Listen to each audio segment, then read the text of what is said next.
കൂട്ടുകാരെ എല്ലാവർക്കും പുതിയ വീഡിയോയിലേക്ക് സ്വാഗതം. ഇന്നൊരു ഹെൽത്തി ജ്യൂസിൻ്റെ റെസിപ്പിയാണ് കേട്ടോ.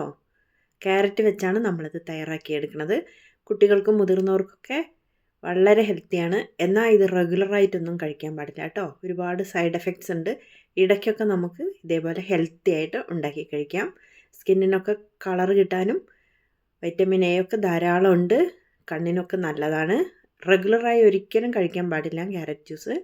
എന്നാൽ വളരെ ഹെൽത്തി ആയിട്ട് വേണം കഴിക്കാൻ. ഇതേപോലെ ഇടയ്ക്കൊക്കെ ഉണ്ടാക്കി കഴിച്ച് നോക്കും. ഒരു മാസത്തിനുള്ളിൽ നമ്മളെ സ്കിൻ കളറൊക്കെ മാറുന്നത് മനസ്സിലാവും. എല്ലാവരും വീഡിയോ കണ്ട് അഭിപ്രായം പറയണം കേട്ടോ. വീഡിയോ ലൈക്ക് ചെയ്ത് കാണാൻ മറക്കല്ലേ.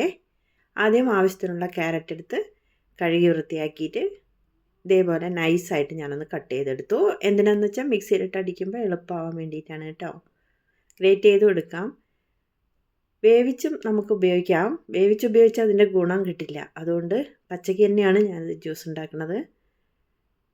ഇനി ഇതിലേക്ക് കുറച്ച് നട്ട്സുകൾ ചേർത്ത് കൊടുക്കണം. 5-6 ബദാമും അതേപോലെ തന്നെ അണ്ടിപ്പരിപ്പ്, പിന്നെ മധുരത്തിന് ആവശ്യത്തിന് ഈന്തപ്പഴമാണ് ഞാൻ ചേർക്കുന്നത് കേട്ടോ. 3-4 ഈന്തപ്പഴം. ഇത് കുറച്ച് ഡ്രൈ ആയതുകൊണ്ട് ഒന്ന് കുതിർത്തെടുത്തു. ബദാമും കുതിർത്തെടുത്ത് അതിൻ്റെ തോലൊക്കെ കളഞ്ഞെടുക്കണം. അണ്ടിപ്പരിപ്പ് ഉണങ്ങിയതുകൊണ്ട് കുറച്ച് നേരം വെള്ളത്തിലിട്ട് കുതിർത്താൽ നമുക്ക് നന്നായിട്ട് നല്ല പേസ്റ്റായിട്ട് ക്യാരറ്റിൻ്റെ കൂടെ അരഞ്ഞ് കിട്ടും. പിന്നെ കൂടെ കുറച്ച് കസ്കസാണ്. കസ്കസ് ഓപ്ഷനിലാണ്. കൂടെ ഇട്ട് കഴിച്ചാൽ നല്ലതാണ് കേട്ടോ. അല്ലെങ്കിൽ ചിയാ സീഡോ നമുക്ക് ഉപയോഗിക്കാം. കുറച്ച് നേരം വെള്ളത്തിലൊന്ന് സോക്ക് ചെയ്ത് വെക്കണം. അറിയാലോ. പിന്നെ ഒരു ഫ്ലേവറിന് വേണ്ടിയിട്ട് 2 ഏലക്കയാണ് എടുത്തത്. അതും ഓപ്ഷണലാണ്. വേണമെങ്കിൽ ചേർത്താൽ മതി.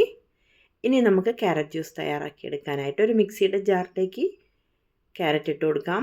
അതിലേക്ക് കുറച്ച് പാലും കുറച്ച് വെള്ളവും കൂടിയാണ് ഒഴിച്ചിട്ടുള്ളത്. എന്നിട്ട് നമുക്ക് ആദ്യം ഇതൊന്ന് അരച്ചെടുക്കാം.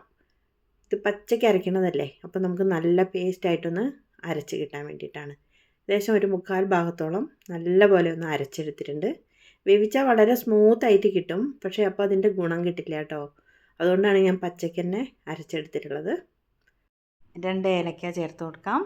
ഇനി അതിലേക്ക് മധുരത്തിന് ആവശ്യത്തിന് നമ്മൾ വെള്ളത്തിൽ കുതിർത്ത് വെച്ചിട്ടുള്ള ഈന്തപ്പഴത്തിൻ്റെ കുരു കളഞ്ഞത് ചേർത്ത് കൊടുക്കണം.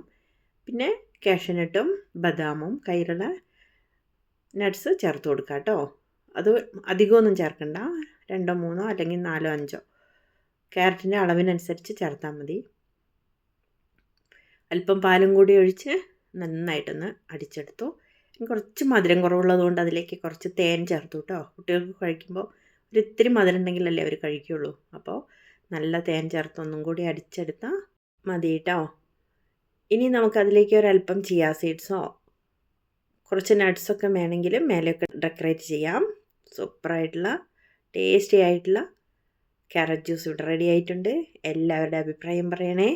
ഒരിക്കലും ഡെയിലി കഴിക്കാൻ പാടില്ല ഈ ക്യാരറ്റ്. ഷുഗർ ഇല്ലാത്തവർക്ക് ഷുഗറൊക്കെ വരാനും പിന്നെ ഇതിൽ ഫൈബർ കണ്ടൻറ്റ് കൂടുതലായതുകൊണ്ട് ലൂസ് മോഷനൊക്കെ ഉണ്ടാവാൻ സാധ്യതയുണ്ട്. അപ്പോൾ ഇടയ്ക്കൊക്കെ ഉണ്ടാക്കി കഴിച്ചാൽ മതി കേട്ടോ.